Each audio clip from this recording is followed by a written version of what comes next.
इस बार बीजेपी ने पूरी तरीके से ठान ली है कि वेस्ट बंगाल, तमिलनाडु और केरला लेकर ही जाएंगे।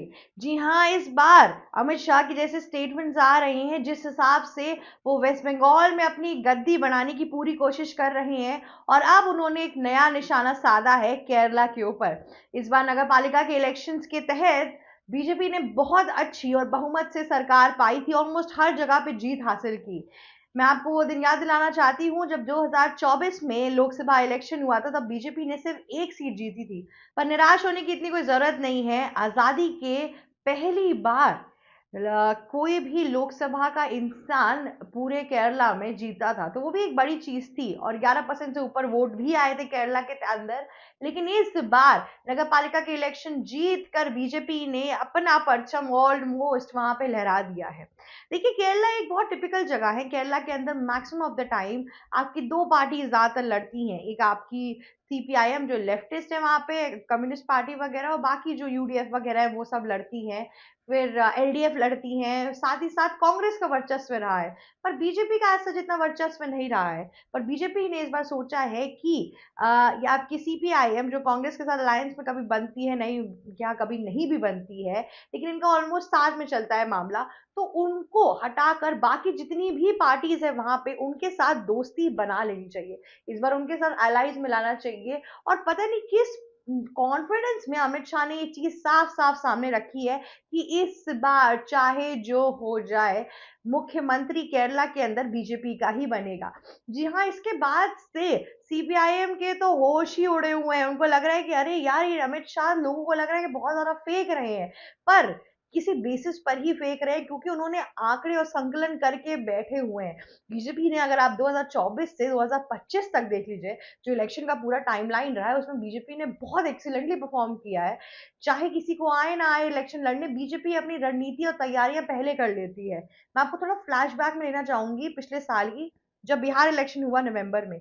जैसे ही बिहार इलेक्शन खत्म हुआ, उसके जिस दिन रिजल्ट आया, उसके 2 से 3 दिन के गैप में हमने देखा कि कैसे मोहन भागवत वेस्ट बंगाल के अंदर अपना कदम लग चुके थे। तो बीजेपी अपनी तैयारी फुल पावर में रखती है। वो ये नहीं वेट करती कि जब इलेक्शन आएगा तो उसके 1 महीना पहले जाऊंगा लोगों के पास और फिर रोएंगे गाएंगे, ऐसा कुछ नहीं रखती है वो पहले से ही चक्रव्यूह बनाना शुरू कर देती है। और इसी तरीके से उन्होंने केरल में भी करना शुरू कर दिया।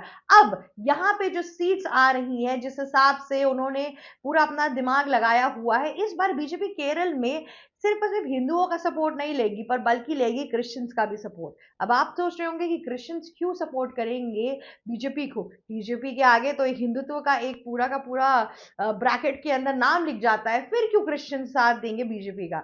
दरअसल बात यहाँ पे कुछ ऐसी है कि बीजेपी जो है वो क्रिश्चियंस का साथ देगी, क्योंकि क्रिश्चियनों को जरूरत है इस टाइम पे अपने बहुमत की, जी हाँ, एक सपोर्ट की। वहां पर क्रिश्चियंस लव जिहाद से बहुत परेशान हो चुके हैं। आपको पता होगा कि केरला ही वो जगह है, वो स्टेट है, जहां से सबसे पहली बार लव जिहाद का पूरा मैटर सामने आया था। अब उनके हिसाब से जब ये ईसाई लोग ही थे जो जिनके रिप्रेजेंटेटिव लोकसभा में बैठकर बोल रहे थे कि लव जिहाद के चक्कर में हमारी लड़कियां दिन प्रतिदिन उठवाई जा रही हैं, कन्वर्जन करवाई जा रही हैं, और अलग अलग तरीके का क्राइम रेट बढ़ता जा रहा है। अब देखिए, ऐसे तो फोर्स कन्वर्जन पूरे केरल के अंदर क्रिश्चियनिटी और इस्लाम दोनों का है, पर अब एक का दुश्मन दुश्मन, दुश्मन का दुश्मन दुश्मन, तो वही बात हो गई है कि अब यहाँ पर ये बीजेपी का साइड ले रही है, क्योंकि क्राइम रेट इनके हिसाब से ज्यादा बढ़ गया है। तो इसीलिए अब इस लव जिहाद की प्रॉब्लम्स को हटाने के लिए, और साथ ही साथ इन्होंने ये भी आग्रह किया है कि हिंदू लड़कियों के साथ भी ऐसी चीजें हो रही हैं, जिसका वर्णन हमें केरला फाइल्स में भी देखने को मिला था, और ऐसी बहुत रिपोर्ट्स भी आ चुकी हैं कि कैसे केरला के अंदर फोर्स कन्वर्जन किए जा रहे हैं। उस बेसिस पे ये सब चीजें चल रही हैं इस टाइम पर आप देखना बहुत इंपॉर्टेंट होगा कि कैसे क्रिश्चियनिटी जब मिलेगी बीजेपी के साथ, तो किस प्रकार की रिजल्ट्स आएंगे इलेक्शन के अंदर। हालांकि सीपीएम की पूरी स्ट्रैटेजी इस बार काम करते हुए दिख नहीं रही है। अगर करती तो इस हिसाब से इतने बहुमत में बीजेपी नहीं जीतती। बीजेपी ने अपना जो इनका ट्रम्प कार्ड है राष्ट्रवाद का, वो तो खेला ही खेला यहाँ पर, लेकिन साथ ही साथ यहाँ पे दो इकाई नहीं की। हमेशा केरला के लोगों को ये समझाया गया कि अगर बीजेपी आपके स्टेट में आएगी तो वो हिंदुओं को ज्यादा हित देगी, मुसलमानों और क्रिश्चियंस को कम देगी। पर एक्चुअल में ऐसा कुछ नहीं हुआ। इनफैक्ट बीजेपी से जो एक लड़की, मुमताज वगैरह कुछ नाम था उनका, जो क्या कहते हैं, पार्टी से लड़ी थी उनके, वो जीत गई, और वो भी किस एरिया में जीती जहाँ पे हिंदू पॉपुलेटेड एरियाज थे। तो लोग रिलीजन पे नहीं जा रहे हैं, लोग हिंदुत्व को ऊपर नहीं पहुंचाना चाह रहे हैं, लोगों को बीजेपी पे भरोसा होने लगा है, क्योंकि इतने टाइम से पिनराई विजयन की सरकार के अंदर पिस चुके हैं ये लोग, उनके आइडियोलॉजी की वजह से, उनकी अनएम्प्लॉयमेंट रेट जो केरला में बढ़ गया है उसकी वजह से, उनकी कम्युनिस्ट इंफ्रास्ट्रक्चर और थिंकिंग की वजह से। लेकिन अब केरला के लोगों को इंडस्ट्रियलाइजेशन चाहिए। केरला के बूढ़े माँ बाप आज भी रोते हैं कि कितने टाइम तक हमें अपने बच्चों को बाहर भेजना पड़ेगा, क्योंकि हमारे स्टेट के अंदर इंडस्ट्रियलाइजेशन है ही नहीं। हमारे स्टेट के अंदर बस सब चल रहा है, अच्छा चल रहा है, लेकिन ना अलग से कुछ प्रॉफिट हो रहा है या सक्सेस मिल रही है, ना लॉस हो रहा है या फेलियर मिल रही है। तो इस वजह से केरला के लोग अब एक नयातम चाहते हैं। केरला के लोग बिल्कुल ही वैसे विकसित होना चाहते हैं जैसे कोई और मेट्रोपॉलिटन सिटी हो या ना हो। कोची में हम देखते हैं कि बहुत मॉडर्नाइजेशन है, पर पूरा केरला इस टाइम पे यूपी की तरह और एडवर्टाइज होना चाहता है। हमारे यूपी के अंदर लखनऊ से आगे लोग बढ़ते नहीं थे। प्रयागराज में यूनिवर्सिटी थी, बनारस में काशी विश्वनाथ थे, लेकिन आज की डेट में इन सब जगहों का टूरिज्म तो बढ़ ही रहा है। साथ ही साथ लोग अयोध्या भी उतना जा रहे हैं। अयोध्या के रोड देख लीजिए, चीजें देख लीजिए, इंफ्रास्ट्रक्चर देख लीजिए, किस तरीके से ये सब चीजें की गई हैं। सिमिलर वे में केरला के अंदर भी लोग चाह रहे हैं कि अब डेवलपमेंट हो। कब तक ये कम्युनिस्ट का परचम लहराते रहेंगे ये लोग, और उस आइडियोलॉजी के तहत ना कोई बहुत कैपिटलिस्ट अप्रोच में रह पा रहा है, ना कोई बहुत कम्युनिस्ट अप्रोच में रह पा रहा है। तो इसी वजह से लोगों ने बीजेपी को एक चांस देना शुरू कर दिया। अब जिस तरीके से ये यहाँ पर अपना इलेक्शन की रणनीतियां बनाएंगे वो बहुत इंपॉर्टेंट है। हालांकि बीजेपी ने ऐसा पहली बार नहीं किया है। बीजेपी ने जब आपका त्रिपुरा के अंदर भी बहुत जल्दी 5 सालों के अंदर उन्होंने 40% से ज्यादा वोट बैंक अपना बना लिया था। आसाम के अंदर इतने टाइम से यूडीएफ कांग्रेस ये सब रहती थी, एकाएक हिमंता बिस्वा शर्मा को बीजेपी ने फेंका और पूरा आसाम हिल गया। और इस टाइम पर भी किसी को भी कोई आशंका नहीं है कि आसाम से बीजेपी हारेगी। तो ये है दृढ़ता जो बीजेपी बना के रखती है, और केरल वालों को भी इस बार यही एक्सपीरियंस करना है।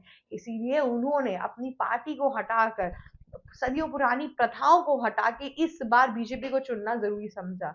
ऐसे पहली बार नहीं है कि बीजेपी को किसी ने सदियों पुरानी प्रथा को हटा के चुना है। अगर हम देखते हैं कि बीएचयू जो बीहू नहीं, बीहू जनता दल, हाँ, जो हम देखते हैं कि कैसे आपके उड़ीसा के अंदर नवीन पटनायक की सरकार इतने टाइम से थी, उसके बाद भी उसका खात्मा हुआ। अब आया एक नया इंसान बीजेपी की तरफ से, और जिसके बाद से चीजें अब डेवलपमेंट की तरफ बढ़ रही है। उनका यही कहना था कि जगन्नाथपुरी में और पूरे उड़ीसा के अंदर डेवलपमेंट धीरे धीरे खत्म होता जा रहा है, पॉवर्टी का रेशियो आगे बढ़ता जा रहा है। तो लोगों के अंदर ये जो भावना है इसको हटाने के लिए बीजेपी इस बार आ चुकी है। और अमित शाह ने टारगेट पूरी तरीके से बना लिया है केरला के अंदर अपना। अब देखना बहुत इंपॉर्टेंट है कि किस तरीके से टारगेट को अचीव किया जाएगा। अचीवमेंट की बात तो होगी होगी, पर साथ ही साथ ये भी बहुत मैटर करता है कि बीजेपी का जो पूरा इन्फ्लुएंस है वो केरला में किस प्रकार का पड़ रहा है। केरला में क्रिश्चियंस की जो संख्या है वो बढ़ती जा रही है। केरला में अगर आप हिंदुइज्म की संख्या देखें तो वो तो ऑलरेडी थी, लेकिन केरला में जो मुसलमानों की संख्या है वो तो बढ़ रही है। पर उससे दिक्कत अब ये हो रही है कि आईएसआई लिंक्स और टेररिस्ट अटैक्स और इन सब चीज़ों की भी बहुत इश्यूज चल रहे हैं इस टाइम पर, जिसकी वजह से क्रिश्चियनिटी के अंदर जो केरला का क्रिश्चियन है वो डरा हुआ है। केरला के हिंदू इस टाइम पे डरे हुए हैं। और पिनरई की सरकार जिस हिसाब से मुस्लिमों को वहां पर एक फेवरेटिज्म में रखती है वो गलत है। सबरीमाला में जब इतने ढेर सारे इंसिडेंट्स हुए, सबरीमाला में जब लोगों के पास पानी पीने को नहीं था, व्यवस्था सही नहीं थी उस टाइम पर, तब पिनरई की सरकार ने आज सच कुछ भी नहीं किया। लेकिन जब एक छोटी सी लड़की जिसको हिजाब पहनने के लिए मना कर दिया था स्कूल में आने के लिए, क्योंकि स्कूल में एक यूनिफॉर्म फॉलो होता है, एक यूनिफॉर्मिटी होती है, और इसलिए उसको हिजाब पहनने से मना कर दिया गया। अब उसके लिए पिनरई की सरकार कोर्ट तक में चली गई ताकि उसको स्कूल में दोबारा दाखिला मिल सके। और ये सब चीजें जो पिनरई सरकार दिखा देती है, दो इकाई जिस हिसाब से दिखा रही है, वो वहां के हिंदुओं को समझ में आ गई है, क्रिश्चियंस को समझ में आ गई है। इसीलिए उन्होंने अपना पासा पलट दिया और इस बार के इलेक्शन के अंदर उन्होंने बीजेपी को सपोर्ट करना शुरू कर दिया। अब देखते हैं कि केरल में किसकी सरकार अपना परचम लहराएगी। इतना ही नहीं, बिहार के बाद से क्या वेस्ट बंगाल, आसाम और केरला, क्या तीनों ही जगह लेकर जाएगी बीजेपी और कांग्रेस फिर से अपना मुंह पिटाएगी, या फिर इन जगहों की रीजनल पार्टीज कुछ पावर प्ले खेल जाएंगी। हालांकि स्थिति बड़ी कमजोर लग रही है जिस हिसाब से सिविक इलेक्शन पोल के रिजल्ट आए हैं। अब देखते हैं कि आगे क्या होगा। आज के लिए बस इतना ही। अगर आपको ये वीडियो अच्छी लगी तो हमें प्लीज लाइक, शेयर, सब्सक्राइब और कमेंट करना मत भूलिएगा। जाते-जाते बेल आइकन भी हिट कर दीजिएगा दोस्तों, ये बहुत इम्पोर्टेंट है। और thank you so much for watching us. मेरा नाम श्री चित्रांशी है और मैं बात कर रही हूँ एबीसी हिंदी से। एबीसी हिंदी न्यूज आज ही जुड़िए हर खबर के साथ।